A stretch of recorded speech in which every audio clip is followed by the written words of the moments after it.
സത്യത്തിൽ നമ്മുടെ കേന്ദ്രമന്ത്രി സുരേഷ് ഗോപി അഭിനയിക്കുക തന്നെയാണ് വേണ്ടത്.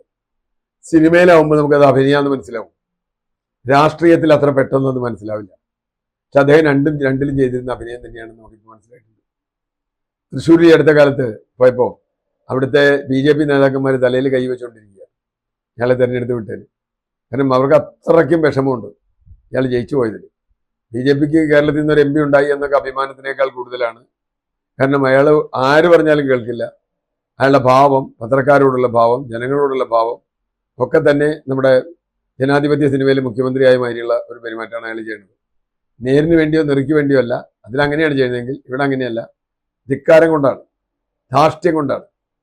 അതുകൊണ്ട് തന്നെ ഇപ്പോൾ പാലക്കാട് നോക്കൂ, പാലക്കാട് ഇത്രയും നിർണായകമായ ഒരു തെരഞ്ഞെടുപ്പിൽ സുരേഷ് ഗോപിക്ക് എന്താ സ്ഥാനം കൊടുക്കാമെന്ന് BJP നമുക്ക് കൊടുക്കാതിരുന്നത് ഗ്രൂപ്പ് വഴക്കൊണ്ടാണ് നമുക്ക് വേണമെങ്കിൽ പറയാം. ഏതായാലും ഒരു മന്ത്രി എന്ന നിലയിൽ, MP എന്ന നിലയിൽ കുറച്ചു കാലം കൊണ്ട് തന്നെ ദയനീയമായി പരാജയപ്പെട്ട ഒരാളാണ് സുരേഷ് ഗോപി എന്ന് ഞാൻ പറയും. അദ്ദേഹത്തിന് പറ്റിയ മേഖല സിനിമ തന്നെയാണ്. അതുകൊണ്ട് അദ്ദേഹം സിനിമയിൽ അഭിനയിക്കാൻ അദ്ദേഹത്തിന് അനുമതി കൊടുത്തു എന്നുള്ളതിൽ ഞാൻ മോഡിയെ അഭിനന്ദിക്കുന്നു. കാരണം അത് നല്ലതാണ്. അദ്ദേഹത്തിന് പറയാവുന്ന വീട്ടിൽ ഓരോരുത്തരെ വിടാവൂ. എനിക്ക് തെങ്ങ് കയറാൻ അറിയാത്ത എന്നെ തെങ്ങ് കയറാൻ വിട്ടാൽ പിന്നെ എന്ത് ചെയ്യാൻ പറ്റും? ഞാൻ തെങ്ങ് കയറുള്ളൂ, കയറാൻ പറ്റില്ല, ഒടിഞ്ഞ താഴുള്ളൂ.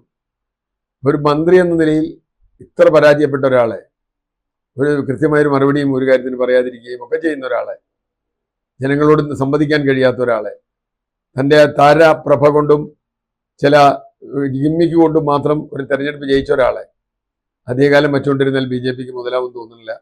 അതുകൊണ്ട് BJP അയാളെ സിനിമയ്ക്ക് വിടുക, മന്ത്രിക്ക് എന്തെങ്കിലും ഇത്തിരി തലയ്ക്ക് വെളിവുള്ള ആരെങ്കിലും ആക്കുക, ഇങ്ങനെയൊക്കെയാണ് നല്ലതെന്ന് തോന്നുന്നു. സിനിമ അഭിനയിച്ചാൽ മാത്രം പോരാ.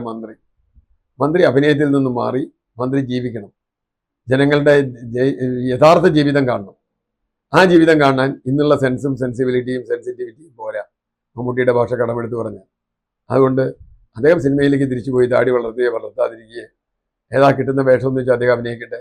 ഒരു മഹാനായ സിനിമാ നടനാണെന്നും എനിക്ക് അഭിപ്രായമില്ലെങ്കിൽ തരക്കേടില്ലാത്തൊരു നടനാണ് എന്ന് വിശ്വസിക്കുന്ന ഒരാളാണ് ഞാൻ. അതുകൊണ്ട് സിനിമയ്ക്ക് ഗുണമുണ്ടാവുമെങ്കിലും ഉണ്ടാവട്ടെ, നാടിന് അദ്ദേഹത്തെ കൊണ്ട് പ്രത്യേകിച്ച് ഗുണമൊന്നുണ്ടെന്ന് എനിക്ക് തോന്നുന്നില്ല.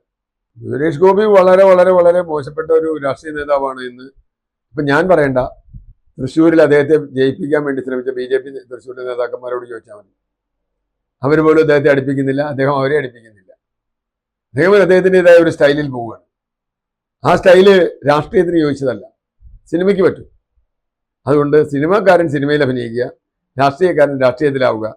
പണ്ട് എനിക്ക് ഓർമ്മയുള്ളത് കടമനിട്ട രാമകൃഷ്ണനും MB രാഘവനും തമ്മിൽ മത്സരിച്ചപ്പോൾ MB രാഘവൻ പറഞ്ഞ ഒരു കമൻ്റുണ്ട്: കടമനിട്ട കവിത എഴുതാനും ഞാൻ രാഷ്ട്രീയത്തിൽ മത്സരിക്കാനും നല്ലതാണ്. ഞാൻ കവിത എഴുതിയാൽ എത്ര അപകടമാവുമോ അത്ര തന്നെയായിരിക്കും കടമനിട്ട രാഷ്ട്രീയത്തിൽ വന്നാലും.